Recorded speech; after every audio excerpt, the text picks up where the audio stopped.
Panginoon, no? Hindi man tayo ganun kakumpleto ngayong tanghali. Pero hindi yun excuses para hindi natin bigyan ng papuri ang Panginoon. Amen ba? Amen. Kaya before tayo mag-start, pwede ba sabihin mo sa katabi mo na handa ka na ba? Yan. Kung wala kang katabi, tanungin mo yung sarili mo, handa na ba ako? Yan. Alam, ang ganda ng reminder ng alam niyo, ang ganda ng reminder ng kanta para po sa atin na kung dumating man ang suliranin sa ating buhay, no, meron tayong option na sambahin pa rin ang Panginoon. Amen ba? Amen. So, yung worship po natin is hindi nakadepende kung ano yung situation natin. Kaya nga makikita po natin sa life ni Paul, sa sulat niya ng Philippians, kung di ako nagkakamali, ito po ay nagsulat siya na dapat tayo ay magalak, tayo ay magsaya. Amen. Pero sinulat po iyon ni Paul nung panahon na siya ay nasa kulungan. Diba? It represent na yung joy na meron tayo, dapat hindi yun nananakaw ng mga suliranin natin sa buhay. Amen ba? Yes. Kaya sabihin mo sa katabi mo, baka may challenges or may suliranin sa buhay yan, kaya sabihin mo sa katabi mo, may pangako ang Diyos para sa atin. Yan. So ngayon po, pansin po natin sa ating mga awitin na related siya sa ating topic, tama po ba? Because sa buhay po natin, hindi po natin maiiwasan yung mga uncertainty in life. Tama po ba? Kaya nga, sa usaping uncertainty in life, lahat po tayo dyan ay walang excuses. No? Lahat po tayo ay nakakaranas niyan. Even mananampalataya o hindi, lahat tayo nakakaranas niyan, tama ba? Kaya nga yung reason kung bakit tayo nagpapatuloy, kahit sa kabila ng problema natin sa buhay, dahil ito po ay merong dahilan. Dahil ito po ay merong purpose. Kaya ngayon yung madalas katanungan ng maraming tao, kung mabuti ang Diyos, bakit pinapahintulutan niya sa isang tao na magdanas ito ng pagdurusa? Diba? Bakit pinaparanas ng Diyos ang paghihirap sa taong mabuti? Minsan nga baliktad pa yung statement na yun eh. Dapat binabaliktad natin yun. Dapat ganito dapat. Bakit pinaparanas ng Diyos ang mabubuting bagay sa mga taong hindi mabuti? Amen ba? Okay. So, ngayon po ay di na po ako magpapakatagal pa dahil sisimulan na po natin ang ating pag-aaral. Dahil ang ating pong topic ngayon ay very relevant sa panahon po natin ngayon. Kaya nga, wag po natin hayaan na ma-miss natin yung opportunity na matuto ngayong umaga. Handa na po ba ang lahat? Yes. Yan. So, sige po. Basahin po natin kung meron po tayong Bible, pwede po natin buklat sa Matthew chapter 7, verse 24 to 29. So, ito po ay isang illustration ni Jesus doon po sa kanyang pagganit. No? Sabi po dito, kaya ang bawat nakikinig at nagsasagawa ng salita kong ito ay mayayanig tulad sa isang taong matalino. Para siyempre, hindi agad tayo magpapatuloy without a context. So, kami po for us preacher na nagbabahagi ng salita ng Diyos, hindi po pwede na kami po ay nagbabahagi ng out of context. Dapat may paunawa po natin sa inyo na kung ano ba yung context nito. So, umpisahan po natin, ito pong chapter 7 po, ito po ay conclusion ni Jesus doon po sa kanyang Sermon of the Mount. Sino pamilyar sa Sermon of the Mount? Yes. No? Yung Sermon of the Mount po, yan po ay punong-puno ng teaching ni Jesus sa Matthew chapter 5, chapter 6, and maging sa chapter 7. Itong chapter 7 po, ito po yung conclusion ng kanyang tinuturo. Makikita po natin sa chapter 5, tinuro niya yung beatitude, tinuro niya yung salt and light. Tayo bilang mga Kristiyano, o bilang tagasunod ni Kristo, tayo po ay ilaw ng sanlibutan. No? At sinabi niya pa po dito, si Kristo siya ang fulfillment ng law. Ano pa? Nagturo rin si Jesus regarding sa anger, nagturo siya regarding sa lust, nagturo siya regarding sa divorce, sa oaths, or retaliation, and love your enemy. Marami siyang turo si Jesus sa chapter 5 and 6, maging ang 7. Kaya mapapansin po natin, maraming mga great philosopher, even yung mga tao na hindi mananampalataya, they are amazed doon sa kung anong meron kay Jesus. Kasi just imagine, ang tinuturo ng mundo, mahalin mo yung kamuhian mo ang iyong kaaway. Tama ba? Sabi pa nga ng mundo, gantihan mo ang taong nanakit sa'yo. Pero ibang-iba si Jesus, very opposite. Mahalin mo ang kaaway mo. Kaya nga yung Sermon of the Mount, ito po ay punong-puno ng principle, punong-puno ng lesson, punong-puno ng learnings na pwede po nating matutunan. After po magturo ni Jesus, nag-conclude po siya doon sa isang illustration. No? Kaya nga sinabi niya po dito, kaya't ang bawat nakikinig at nagsasagawa ng mga salita kong ito, yun yung mga tinura na yung chapter 5 and chapter 6. So dito na siya nagko-conclude. No, salita kong ito ay maitutulad sa isang taong matalino na nagtayo ng kanyang bahay sa pundasyon ay bato. Very logical naman talaga si Jesus, no? Hindi siya nagtuturo ng illogical. Kung mapapansin po natin, kung tayo po ay magtatayo ng isang bahay, syempre doon na sa lupa na secured. Tama ba? Kaya nga ang mayor po ng Pasig ay nagpatayo po ng isang city hall na napanood ko po ang kanilang news regarding po doon sa usapin ng City Hall. So isa ang issue sa pagtayo ng City Hall, ang isa sa kinukonsider ng mga architecture or ng mga engineer, which is yung lupa. Dahil nga po yung lupa na tatayuan po nila doon ay medyo malambot, no? Kasi ang Pasig po, kung di ako nagkakamali, ito po ay prone sa lindol, which is yung sinasabi nilang the big one, possible na may malaking damage yung Pasig. Kasi nga ito po ay medyo apektado ng lindol na ito. Kaya kinukonsider nila yung lupa. Kaya naggawa sila ng solusyon na tulad sa Japan, na yung building kung sakaling magkalindol, yung lupa lang yung umaalog, no? Pero yung building, siya lang yung nakatayo kasi yun lang yung sumasabay lang yung nakatayo. Kung saan yung building nakatayo, dun lang sumasabay yung lupa. So makikita po natin na maging sa buhay po natin, hindi tayo pwedeng magtayo ng isang bahay sa walang assurance, sa walang kasiguraduhan. Yun din po ang illustration ni Jesus sa mga taong nakikinig sa Kanya at nag-a-apply ng Kanyang mga salita. Diba? Para yung tao mabigyan niya ng big picture na ito yung resulta kapag nakikinig kayo and also kapag ina-apply ninyo. Tama ba? Nakakita na kayo ng tao na ang galing magsalita. Magpasa kayo ng Bible, pero kita mo sa buhay niya, hindi siya nagbabasa. Tama ba?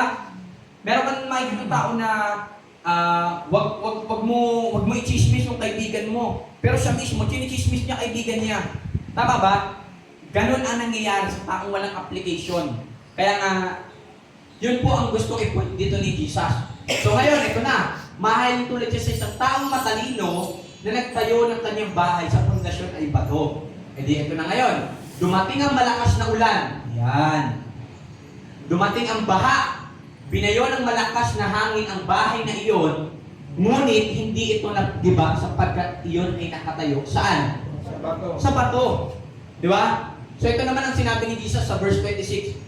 Ang bawat nakikinig sa aking salita, ngunit hindi sinasagawa ang mga ito ay maitulad ko sa taong hangal. Grabe, no? Medyo harsh, no? Sa panahon kasi natin ngayon, tanga, BO, ganyan eh. Pero si Jesus basic lang naman. Hangal ka, mga ilupong kayo. Simple lang naman si Jesus, no? Pero sinabi niya dito, yung mga tao na yon na nakikinig lang pero hindi nag-a-apply ng kanyang mga tinuturo, ay ano mangyayari? Mayahanin tulad daw sa taong hangal na nagtayo ng kanyang bahay sa buhanginan. Advisable ba na magtayo tayo ng bahay sa buhanginan? No. Ba hindi? So mapapansin natin, ganun ang itsura ng mga taong nakikinig sa kanya pero hindi ina-apply ang mga turo niya. Alam nyo,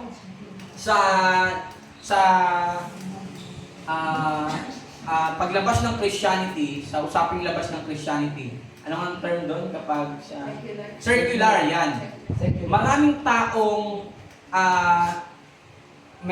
taong yumayaman. So, hindi po ito prosperity gospel, ha. So, makikita lang natin yung kahalagahan ng application doon sa mga salita ng Diyos. Maraming taong hindi Kristiyano, pero pinagpapala dahil na-apply nila ang Bible. Without knowing na yung ginagawa nila is galing sa Bible. Tama ba? Bakit sila pinagpapala? Kasi they apply discipline. They apply consistency. Tama ba? They apply yung iba't ibang principle na nagmumula sa Bible. Pero tayo mismo, no, na nakakaalam ng Bible, hindi natin ma-apply.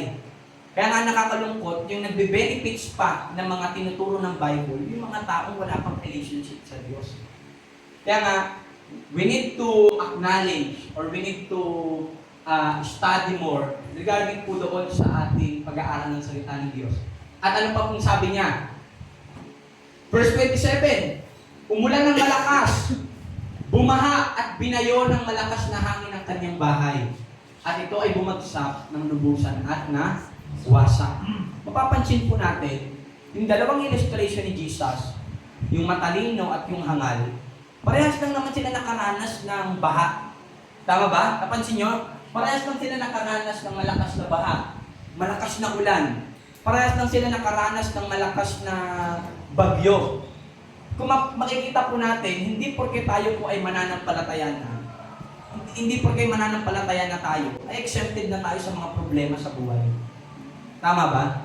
Imagine mo, si pamilyar kayo kay Job.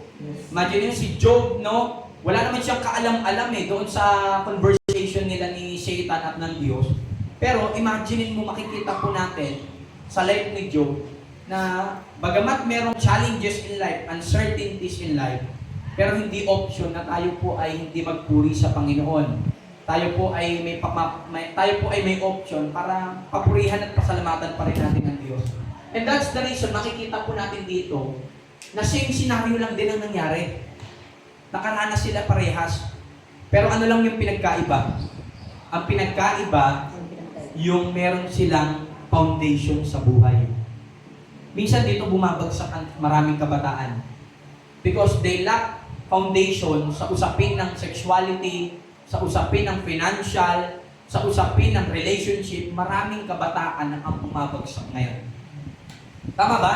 Kasi hindi sila naturuan ng basic foundation in life. Kaya nga, nung pagdating ko ng 20s, nabigla ako. Nabigla ako na dahil pagdating mo pala ng 20s, ito na pala yung buhay ng inyong tatahakin. Kaya nga, tinanong ko sa aking sarili, kasalanan ba ng magulang ko o kasalanan ko? Kasi mapapansin po natin na someday, haharap po tayo sa maraming challenges in life. But ang tanong, saan nanggagaling yung foundation mo? Yan. Kaya nga mahalaga po ito.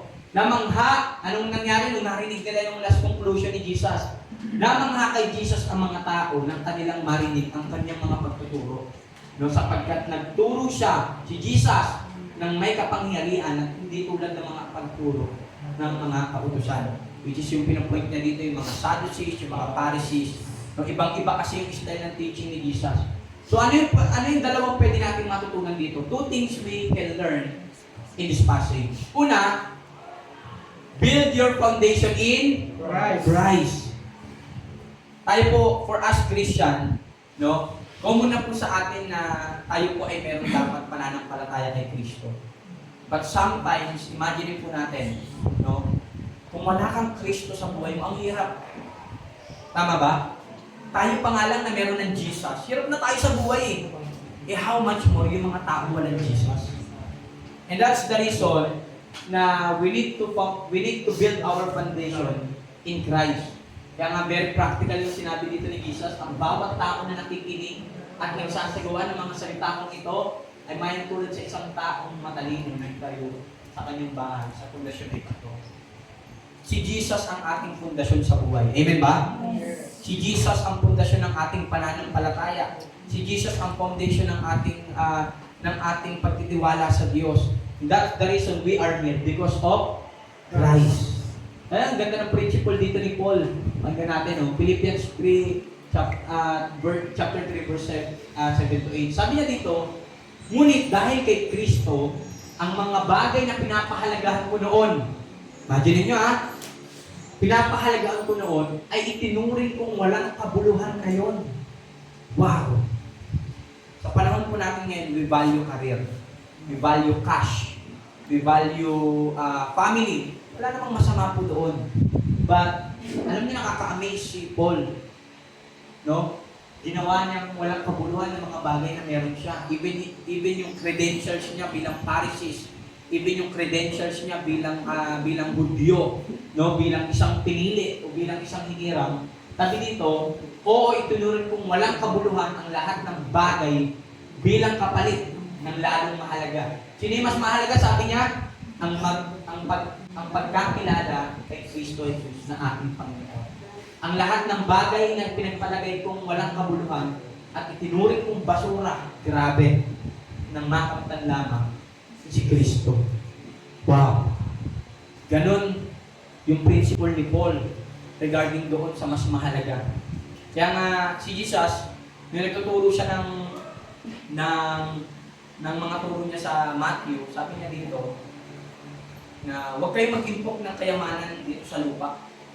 Kasi meron dito mga magnanakaw, meron dito mga tanga.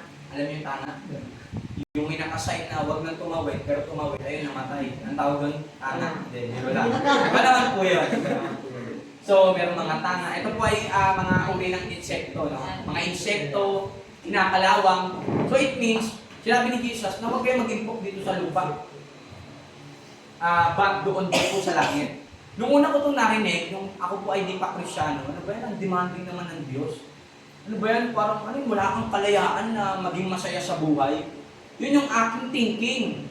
Pero nung ako po ay nakakilala sa Panginoon, na-realize ko na practical naman talaga si Jesus. Someday, babalik tayo sa Diyos. Tama ba? At ano man yung naimpundar natin dito sa lupa, hindi natin ito madadala. Kaya nga, yung Book of Ecclesiastes na punong-puno ng realization sa buhay. Sabi doon ni Solomon, someday yung mga pinaghirapan mo sa lupa, iiwan mo 'yan. At yung iiwan mo hindi pa sigurado kung trusted or hindi. 'Di ba? Yun ang point dito na wala nang ibang mas mahalaga, makamtan lang natin si Kristo. Ngayon may Jesus na tayo, we need to build our foundation in ano? Kanino? Kay Kristo. Iwan ka man ng crush mo, hindi ka iwan ni Kristo. Yan, tama ba? Iwan ka man ng taong mahal mo, iwan ka man ng mga kaibigan mo, iwan ka man ng pamilya mo, o wala mang magmahal sa'yo, si Kristo ang isang nananatili sa buhay natin. Amen ba? Yes. Tama ba?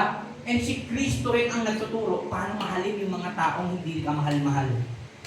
Kaya nga sa relationship, sa family, sa church, sa small group, kailangan po natin ang nagiging sentro si Jesus.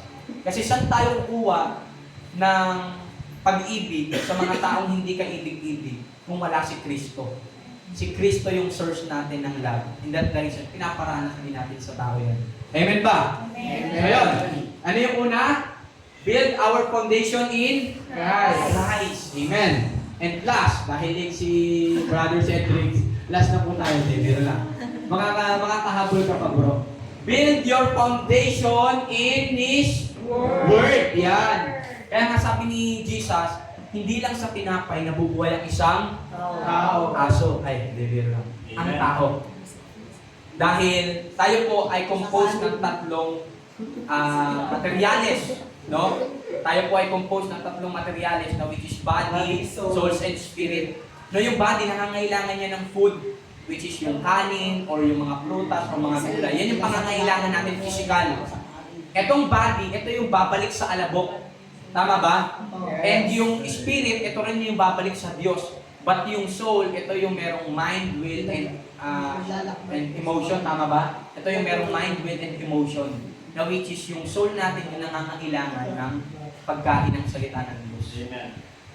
Kaya nga maraming tao, even may mga profession sa buhay, kaya nga nagtataka ako sa mga tao na graduated naman sila, yaman naman nila, mataas naman ang edukasyon nila, pulis pa nga, doktor pa nga, engineer pa nga, o marami pang iba. Pero bakit pa rin nagagawa nila magpakamatay? And I found out na kapag wala tayong foundation sa salita ng Diyos, saan tayo kukuha? Tama ba? Sabi ni David, your word is my lamp to my feet, no? And your word is my path. Ito yung salita ng Diyos ang nagbibigay ng liwanag sa ating mga paa. Ito ay nagbibigay ng landas sa ating buhay. No? Lagi po nating tandaan, yung Bible, ito po ay manual ng ating buhay. tulad ng mga appliances, maging yung mga speaker, maging yung mga TV, meron po yung maliit na booklet, tama ba? Yes. At tinatawag itong, manual. Doon sa manual, nakapaloob kung paano siya gamitin, kung sakali magkaroon ng troubleshooting, ano yung mga kailangan gawin. Doon sa manual nakalagay iyon. Pero tayo bilang tao, meron din tayong manual. Walang iba kundi yung salita ng Diyos. Saan ka kukuha ng love? Walang iba kundi sa kung ano yung tinuturo. Babalik tayo sa manual ng ating buhay. Anong purpose ng buhay? Babalik tayo sa manual ng ating buhay. Anong meaning ng buhay? Babalik tayo sa purpose ng ating buhay. Anong will ng Diyos para sa atin? Babalik tayo sa manual ng ating buhay. Wala tayong ibang final authority or wala tayong ibang mas mahalaga sa buhay natin. Walang iba kundi yung Bible. Kaya nga, very practically, we need to build our foundation in His Word. Amen ba? Yes. Kaya, do our best na huwag natin kalimutan yung time natin, personal time natin sa Panginoon. Kaya sabi ng Diyos, sabi ni Jesus, kaya ang bawat nakikinig at nagsasagawa ng aking salitang ito ay maaaring tulad sa taong matalino na nagtayo ng kanyang bahay na ang pundasyon ay bato. Someday, dadanas tayo ng maraming troubles in life, uncertainties, no? Testing sa buhay natin. But ang ating kinakapitan someday, walang iba kundi yung salita rin ng Diyos. Amen ba? And to our conclusion, ano po yung dalawang pwede natin matutunan? Una, build your foundation in Christ. Last, build your foundation in His Word. Yan.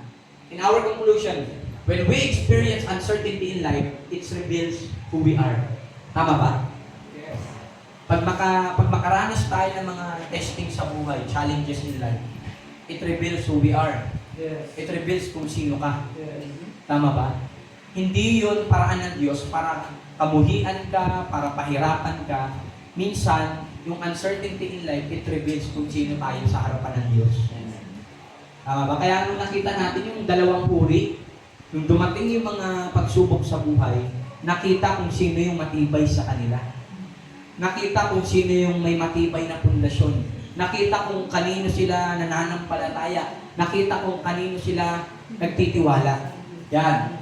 Kaya before we face year 2026, anong sabi dito? Building your foundation in in Christ and in His Word. So yun po, meron naman po natutunan. Tayo po ay tumayo at manalangin po para sa ating pagtatapos. Let's bow our head and feel the presence of the Lord. Amang Diyos na banal at dakila sa lahat, Panginoon. Marami pong salamat sa kabutihan niyo, sa katapatan niyo, Panginoon. Bagamat hindi po kami karapat-dapat sa inyong harapan, nariyon pa rin ang inyong biyaya sa aming buhay. Ngayong tanghali, Panginoon, ikaw po ang aming pinapasalamatan sa buhay po namin, Panginoon. Alam po namin na yung lesson na ito, yung topic na ito, sana po ito po ay mag-serve sa amin as reminder na we build our foundation in life sa pamamagitan mo, Kristo, at sa pamamagitan ng inyong mga salita, Panginoon. Naway ang aming natutunan, ang aming naunawaan, Panginoon, ngayong tanghali ay may apply po namin sa aming buhay. Maraming salamat. We thank you, we glorify you, we magnify your name. In Jesus' name, amen.